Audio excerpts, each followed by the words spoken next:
everybody, this is Gina Bear reporting to you for duty, and today we are going to talk about the things that you should never Ever do while you are in South Korea. take off.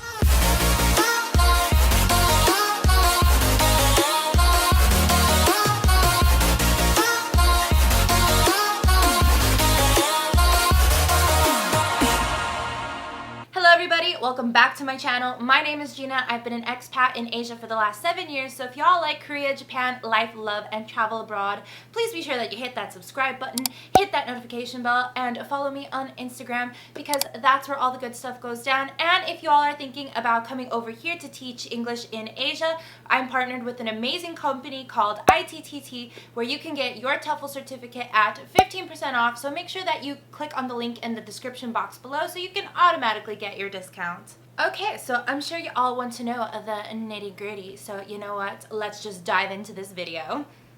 So the first thing you should never do is don't ever visit Korea in January or July. Now, January, it is so freaking cold, okay? Your face will hurt just from walking outside. Like, I don't even want to go outside and I live here, okay? Also, July is like literally the rainiest, most humid month ever, so if you all don't want to observe swift death by humidity, I suggest you save your travel plans to the end of August / early September because it is gorgeous during that time. Also, while you're here, don't forget your manners. Like, if somebody hands you something, make sure that you take it with 2 hands and you receive it. And when you meet somebody, you know, us Americans, we're like, like, let me hug you, woo, like, it's great. Don't ever do that here because you will make somebody super uncomfortable. Like, when you meet somebody, you know, just bow politely. The next thing you should never do, don't ever blow your nose at the dinner table.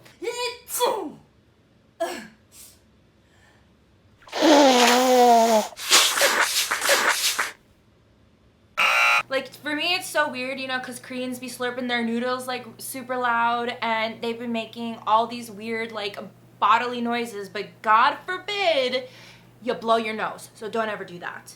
For my next tip, don't ever pour your own drinks. Like, here in South Korea, it's just good table manners if you let somebody else pour your drinks or you pour somebody else's drinks. It's just a good sign of being well-rounded. Speaking of going out to eat and your table manners, don't worry about tipping because here in South Korea, there is no tipping culture, so you go out to eat, you pay for your food, and then you go. Don't forget that you should wait before an elder eats and drinks first. In Korea, age is everything, so the oldest person at whatever outing you're at should probably eat and drink first, then you can do so. Also, don't ever forget to take off your shoes when you are working in a school or you are going into a temple or you are going into a place, you know, where there's a stoop there. You should probably take off your shoes. Also, that being said, don't ever put your feet up on furniture because that is literally the rudest thing that you could possibly do. Like, the bottoms of your feet are seen as super dirty, and people will just think that you are an uncivilized barbarian if you do that.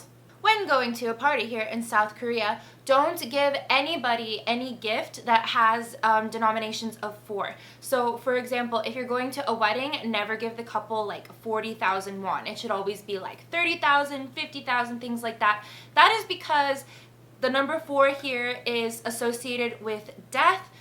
So that's why you can also see in many buildings and in many hospitals, the number 4 for the floor is usually marked with F, or it's kind of just skipped over. Speaking of death and things like that, don't ever write somebody's name in red ink.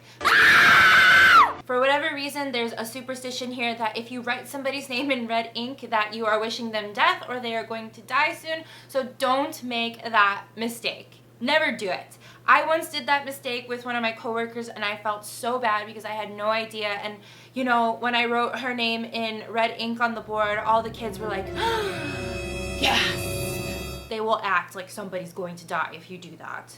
Okay, so now my trusty assistant Honey Bear is going to join us for the next part of this video because she just wants to sit in my lap. So don't ever gesture to somebody like this. Like in America, it's common, like when we want somebody to come, we'll be like, hey, like come over here. For us, that can be rude and not rude, but here it's mostly considered rude. So if you want somebody to like come over, you should probably gesture like this, and that way they won't see it as they're in trouble or you're being aggressive or anything like that. Speaking of the train, you should also exhibit good train manners and don't ever sit in the noyakja seating. That is for older people, for pregnant women, for people who have disabilities or people that are hurt. Right now, I'm currently sitting in those seats because I got hit by a car a couple weeks ago and my knee hurts because I sprained it to avoid full impact. Honestly, that's a story for another day. In addition, there are now pink seats on the trains, and those are designated for pregnant women only. So do yourself a favor, don't sit in those seats because it's just rude. Also, one huge thing that I noticed, and you should never do this, if you ever do anything in your life, don't ever compare Korea and Japan. Now, I know that I've made a lot of videos in the past comparing my experiences with Korea and Japan, but that's just me talking to a foreign audience. Don't ever do that with a Korean. There's a lot of really painful history between Korea and Japan, and a lot of people will see that as you are being ignorant and insensitive to their culture and their feelings and the history and stuff like that. And especially now because Korea and Japan are beefing. This is me rolling my eyes in the back of my head because I just want these two countries to be friends because I love them and I'm an American and they're our allies. So let's be friends. Honey Bear says, let's be friends. Woohoo! And the last tip I want to give you guys of something you should never do in South Korea. Don't ever assume that everybody here speaks English because they don't. While the younger generation is generally more educated and a lot of them are going to after-school academies or private lessons to learn English and speak English because it's better for their education and helps them get into good universities, the older generation here typically doesn't speak English. Of course, if you're in tourist areas like Myeongdong or Itaewon where a lot of foreigners hang out, people do speak English, but don't assume that everybody here does because they don't. Also, don't ever use Google Maps here. For whatever reason, Korea hates Google Maps and anything you type into Google Maps will not show up properly in the search function. So just do yourself a favor, download Naver because Naver owns this country and use it.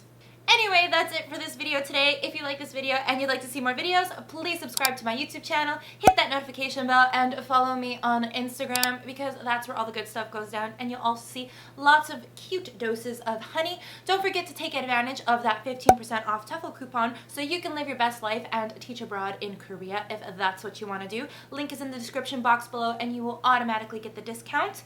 Let me know some of you guys' tips of things that you should never, ever do while you're here in South Korea. And I will talk to you lovelies later. Gina Bear, signing out. And Honey Bear too, signing out. Just tell me where you wanna go. Let me take you there. You see, I've been around